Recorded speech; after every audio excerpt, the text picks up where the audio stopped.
Hey guys, it is April from Getting Huggo With It.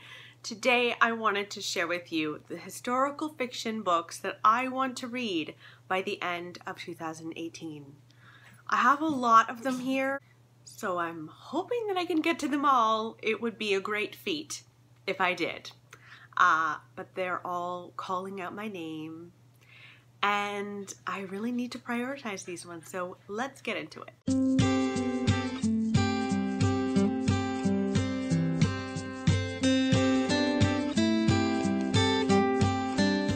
I have to talk to you about The Silent Companions by Laura Purcell.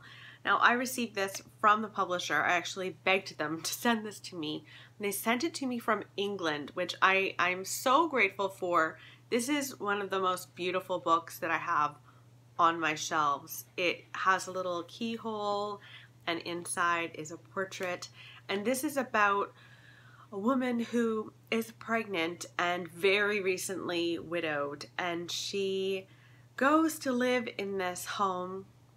The people of the little town that she moves to aren't overly friendly, and she finds in this home little wooden figurines that look like her, and they're, I think, hidden and locked away, and she shows them to the villagers, and the villagers are totally freaked out.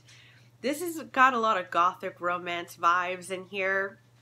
I've kind of heard mixed things about it, but I read a little tiny bit of it just before filming, just to get a vibe for it, and I'm already drawn in, so I am hoping that this is going to be good. I could see myself reading this in like November or something where, you know, the light is kind of gone from Ottawa and it's dark, and this would be a really good book for that time of year. So I would love to read The Silent Companions. I also really want to read Hotel on the Corner of Bitter and Sweet by Jamie Ford. I've heard such amazing things about this.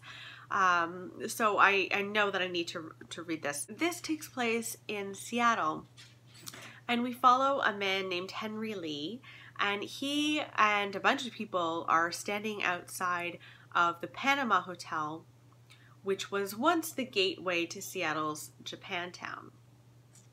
Now, this hotel has been boarded up for many years.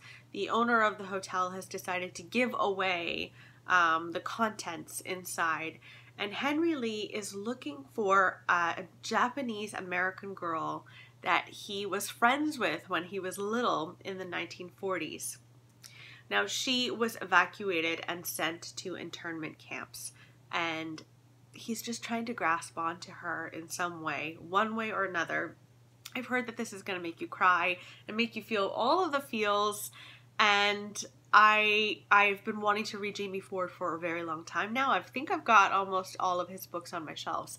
So I'd like to start with like the book that he's most known for. So that's gonna go down. I also really want to read Rules of Civility by Amor Towles. Now, Anne Bogle from the Modern Mrs. Darcy blog has loved this book so much that she's recently reread it because she loved it that much. And this takes place in 1937 on New Year's Eve. And we follow a woman named Katie who meets a very dashing young man named Tinker Gray. He's a banker. They meet and he kind of changes her life, and she starts going to parties that he's introducing her to. So it's the upper echelons of New York society. And it's about her experience. It's supposed to be beautifully written. I've just heard such good things about it, and it's been on my list. It's been calling out to me for so long. I don't know why I haven't read it yet. So I'd really like to read this as well. Now, this is another book that the publisher sent to me. I'm so excited for this. This is The Burning Chambers by Kate Moss. This is enormous. Look at this beast of a book, but it's supposed to be wonderful. It takes place in France in 1562. This is about war and religion and secrets, and this apparently has little secret staircases, and I love all of that. I'm there for all of that. And Simon from Savage Reads, he really, really loved this book, and so I'm really hoping that I will too. I'd also like to read Between Shades of Grey by Ruta Sepetys. Now, I think this is the only YA on this list. You know, guy, that I don't read a lot of YA. But I've heard that this doesn't read like YA, so that's kind of comforting for me. And this takes place in Lithuania during World War II. We follow Lena and her family as they are taken from by the Soviet police and put into a work camp in Siberia, I believe. And it's her experience, and it's supposed to be very gripping. I know nothing about Lithuania during World War II, absolutely nothing. So it's nice to have like a different take on World War II, and I'm really looking forward to reading this one.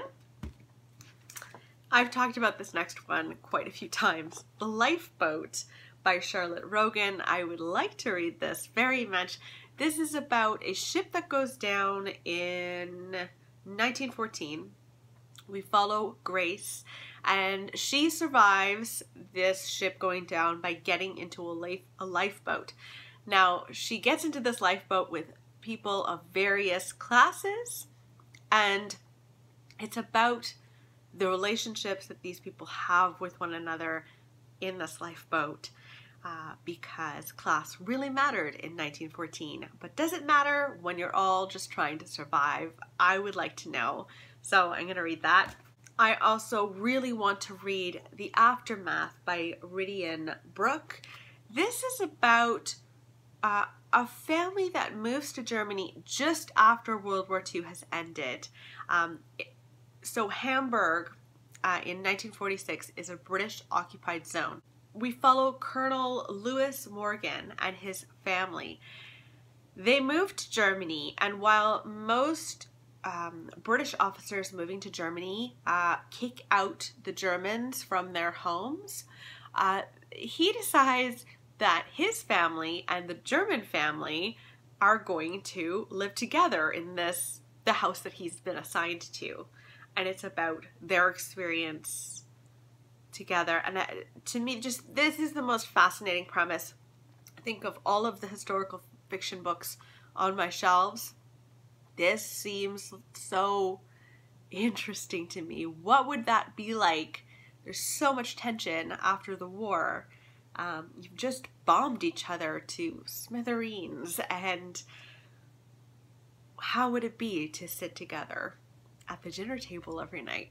I need to know what happens in this book, so that's going down. I'd also really like to read The Storms of War by Kate Williams. I haven't heard a lot about this on BookTube, and yet this is a pretty popular book.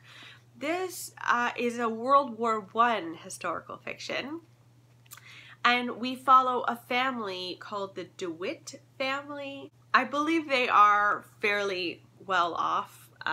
It appears to be based on this image of where they live.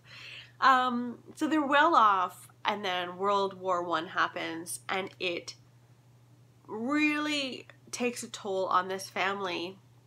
I don't know if all of them survive, and I want to know what happens to this little family. So this is part of a trilogy. The third is coming out, I think, early next year. And I've got the first two, so I'd like to finally hunker down and read this. Now, this is a bit of a chunker as well. It's like just over 500 pages, but I've heard good things, so I'd like to read it. Okay, finally, I solemnly swear that I will read Snowflower and the Secret Fan by Lisa C. I don't know how it hasn't happened yet, but I promise you I'm going to read this before 2018 is done. This takes place in 19th century China, and we follow two women who write to each other on fans. They write to each other the stories of their lives, what they're going through.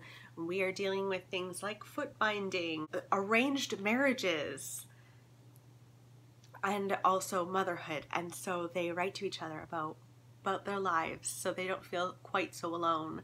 And I want to read it so badly. You guys know how much I've wanted to read this one. Those are all of the historical fiction books that I need to read by the end of 2018. Wish me luck.